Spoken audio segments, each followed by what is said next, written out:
박노원의 라디오 매거진 위켄드.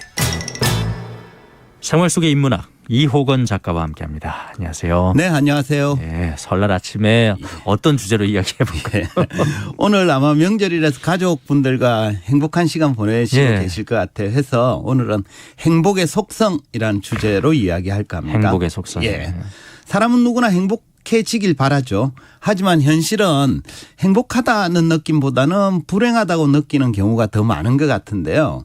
그런 배경에는 여러 이유가 있겠지만 이 행복의 속성을 잘못 알고 있는 것도 일정 부분 영향이 있지 않나 싶습니다. 해서 오늘은 행복의 속성에 대해서 좀 알아보고 그래서 진정한 행복을 얻는 데 좀 도움이 되고자 합니다. 그 사람들이 행복에 대해서 뭘 잘못 알고 있을까요? 그죠?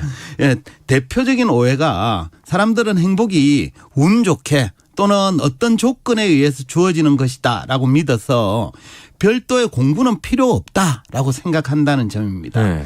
하지만 많은 현자들은 행복도 배워야 하는 거다라고 강조를 합니다. 그래요? 예컨대 영국의 철학자 버트랜드 러셀은 행복의 정복이란 책에서 이렇게 얘기합니다. 사람들은 누구나 행복을 갈망하지만 정작 행복에 관해서 배워야 할 것이 있다고 생각하지 않는다. 프랑스 철학자 에밀 사르티에도 자신의 책 행복론에서 비슷한 주장을 합니다. 모든 일이 다 그렇지만 행복해지려면 행복해지는 법을 배워야 한다. 예. 그러니까 러셀이나 사르티에는 모두 행복은 운 좋게 주어지는 게 아니라 당사자가 열심히 배워서 쟁취해야 한다라고 본 거죠. 행복도 이제 공부해서 배워야. 네, 맞습니다. 입시에다가 그럼 행복 넣으면 되겠네요. 그것도 좋은 방법 같아요. 그죠? 행복에 대해서 구체적으로 어떤 내용을 배워야 됩니까? 그죠? 우리가 행복해지려면 삶에서 불행을 불러오는 원인과 행복을 가져다 주는 것들을 좀 구분할 줄 알아야 됩니다. 그러니까 대부분의 행복론 관련 책들이 그런 주제를 다루고 있는데요. 해서 관련 도서를 좀 읽어보시라라고 권하고 싶은데요. 뭐 행복론 책 굉장히 많습니다만 제가 인문 고전 중에 행복론 소개하는 도서 몇 가지를 좀 언급해 드리면 앞서 말씀드린 버트랜드 러셀의 행복의 정복 그리고 에밀 사르티에의 행복론이란 책이 있습니다. 예. 참고로 사르티에의 책은 한국에서는 알랭의 행복론이라는 제목으로 출간되어 있고요. 그리고 카를 힐트의 행복론 등이 추천드리고 싶은 책입니다. 아니, 고전이라고 그러니까 읽기 좀 부담스러운데요. 고전들이 읽기가 어려운데 행복론 책들은 또 읽기가 좀 편합니다. 김성진 출판평론가한테 부탁드릴 거. 그래 책 소개할 테니까.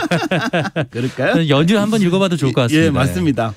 그리고 이제 행복의 속성에 대한 두 번째 오해는 다른 사람이 자신을 행복하게 해줄 수도 있다라고 생각한다는 점입니다. 간혹 왜 선거철이 되면 어떤 후보자는 유권자들을 향해서 이런 공약을 내세우죠. 제가 당선이 되면 국민들을 행복하게 만들어 드리겠습니다 라고 얘기합니다. 근데 이 주장은 후보자가 굳이 거짓 공약을 내세우려고 한 건 아니겠지만 행복의 속성에 비추어 보면 틀린 이야기입니다. 예. 행복은 스스로 만들어가는 거지 남이 주는 게 아니기 때문인데요. 여기에 대해서 앞서 얘기한 사르티에는 이렇게 주장합니다. 사람들은 행복이 언제나 우리 손에서 달아난다고 말한다. 남에게 얻은 행복이라면 그렇다. 왜냐하면 남이 주는 행복은 존재하지 않기 때문이다. 그러나 스스로 만든 행복은 사람을 기만하지 않는다. 그러니까 사르티에에 따르면 남이 주는 행복은 존재하지 않습니다. 물론 애인이나 배우자가 일시적으로 나를 기쁘게 할 수는 있죠. 네. 또 그런 상태가 되면 행복처럼 느껴지기도 합니다.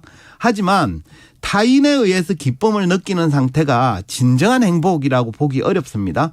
그건 일시적인 기분으로 언제든지 변할 수 있거든요. 그러니까 왜 연애 시절에는 그렇게 기쁨만 선사하던 상대가 결혼 후에는 왼수로 변하는 경우도 있잖아요. 그죠?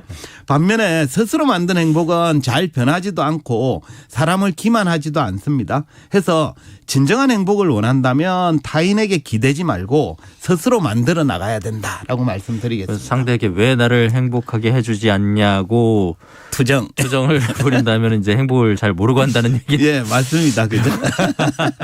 근데 현실 현실에서 많이 일어나는 일이죠. 예. 세 번째는 타인과의 비교를 통해서 행복을 얻을 수 없다는 맞습니다. 점입니다. 예. 그죠? 흔히 사람 중에는 모든 걸 타인과 비교하면서 행복을 찾는 경우가 있는데 이런 상태로는 결코 행복에 이를 수 없습니다. 오히려 반대 아닌가 싶어요. 비교할수록 더 행복에서 멀어지는 거 아니겠습니까? 맞습니다. 예. 철학자 스피노자가 얘기한 반대요. 한번 들어보십시오. 인간의 참다운 지복과 행복은 오로지 지혜에 그리고 진리의 인식에 있고 자신이 다른 사람들보다 더 지혜롭다거나 다른 사람들이 참다운 지식을 가지고 있지 못하다는 데 있는 게 아니다. 이 때문에 기뻐하는 자는 타인의 불행을 기뻐하며 질투하며 악의적이다. 이런 사람들은 참다운 지혜도 모르고 참다운 삶의 안정도 모른다. 그러니까 스피노자에 따르면 참다운 행복은 타인과의 비교로 얻는 게 아니라 올바른 지혜나 진리의 인식에서 나오는 거예요. 네. 그러니까 타인과의 비교해서 행복을 구하는 사람은 타인이 자기보다 행복한지 불행한지를 파악하느라 정작 자기 행복을 돌볼 겨를조차 없습니다. 그 결과 행복도 삶의 안정도 얻기가 어렵죠. 맞습니다. 저도 전적으로 동의하는데. 예. 근데 이 요즘 뭐 옛날에 없던 SNS 같은 거 나와서 네. 비교할 것이 더 많아졌단 말이에요. 그렇죠. 쉽지 않은 상황이 됐습니다. 그죠? 예. 말이 쉽지 이제 비교하지 말라. 예. 참 그걸 극복하기가 거기서 이제 어렵습니다. 네. 사실 사람들 중에는 타인의 불행이 곧 나의 행복이라고 여기는 경우가 의외로 많은 것 같아요.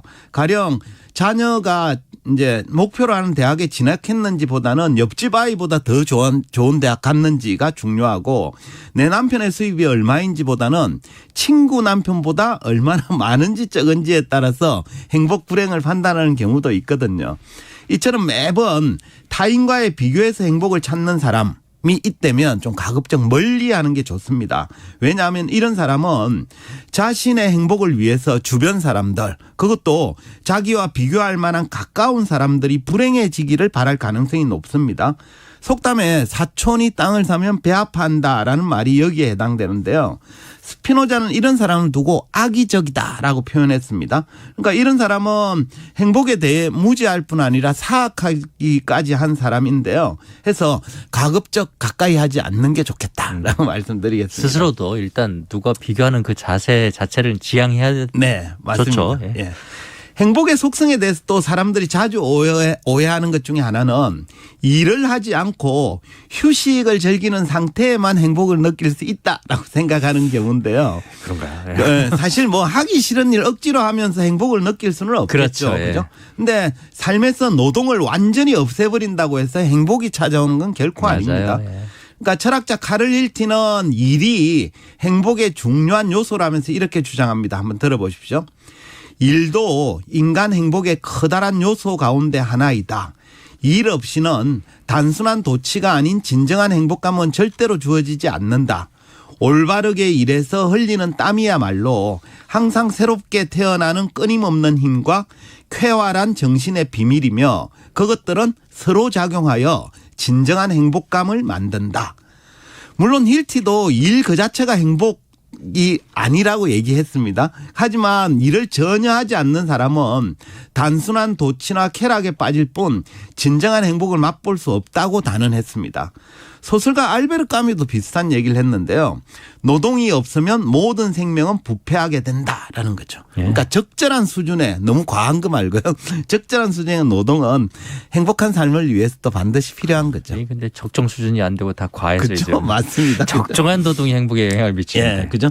힐티도 이제 행복을 위해서 휴식이 필요하다고 봤는데요. 근데 그는 참된 휴식은 오로지 일을 통해서만 존재한다면서 이렇게 주장합니다.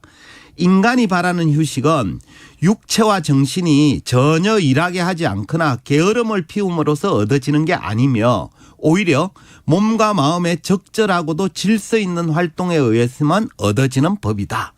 그러니까 휴식이 행복이 되기 위해서는 그전에 열심히 일을 한 게 전제가 되어야 한다라는 뜻입니다. 결국 죽으라 일만 하거나 또 빈둥빈둥 놀기만 해서는 행복을 맛볼 수 없습니다. 일과 휴식이 적절하고 질서 있게 조화를 이루는 상태라야 행복을 느낄 가능성이 더욱 높아집니다. 저희가 늘 강조하는 조화와 균형, 예. 중용이 여기서도 나옵니다. 네, 일과 맞습니다. 휴식에도 중용이 필요하죠. 맞습니다. 또 끝으로 행복은 현재 상태에 머물면서 만족하고 있는 상태에서는 좀처럼 주어지지 않는다라는 것도 기억할 필요가 있겠는데요. 소설가 톨스토이는 행복이 자기 완성을 이루는 과정에서 주어진다라면서 이렇게 얘기합니다. 약간 긴데 한번 들어보십시오. 인간은 하느님의 완전성에 도달할 수는 없지만 그래도 쉬지 않고 조금씩 거기로 다가가려고 노력하지 않으면 안 된다. 그러나 거기에 이르는 길은 그야말로 가시밭길이어서 그 앞에는 온갖 난관이 기다리고 있다. 하지만 역경을 극복한 후 우리가 누릴 수 있는 참된 행복을 생각할 때 그것은 위안의 길과 기쁨의 길이 될 수 있다. 그러니까 톨스토이는 자기 완성의 과정, 즉 불완전한 인간이 하느님의 완전성에 도달하기 위해 노력하는 과정에서 참된 행복을 느낄 수 있다는 거죠. 네. 물론 완전성 그 자체는 신의 영역이기 때문에 인간이 도달하기 어려운 경지입니다. 또 그 과정에 온갖 역경과 난관이 도사리고 있죠. 하지만 그 과정을 이겨내면 비로소 참된 행복이 찾아온다라는 게 톨스토이의 주장입니다. 완전에 도달할 수는 없더라도 그래도 그렇게 되기 위해서 노력해야 된다. 예. 제가 지금까지 행복의 속성에 대해서 논했는데요. 뭐 사람들은 누구나 행복을 원하지만 정작 참된 행복을 누리며 사는 경우는 드문 것 같아요. 그 이유가 오늘 얘기한 행복의 속성을 모른 채 엉뚱한 데서 행복을 찾기 때문인데요. 오늘 제가 소개한 행복의 속성 5가지를 정리해보면 이렇습니다.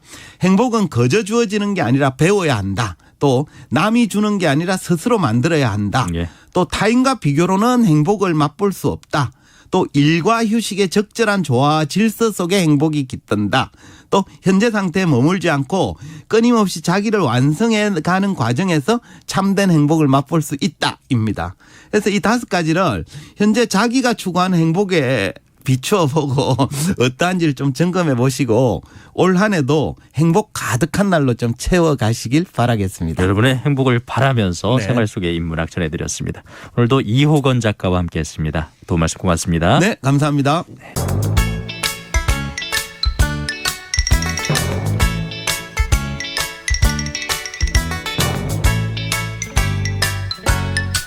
박노원의 라디오 매거진 위켄드.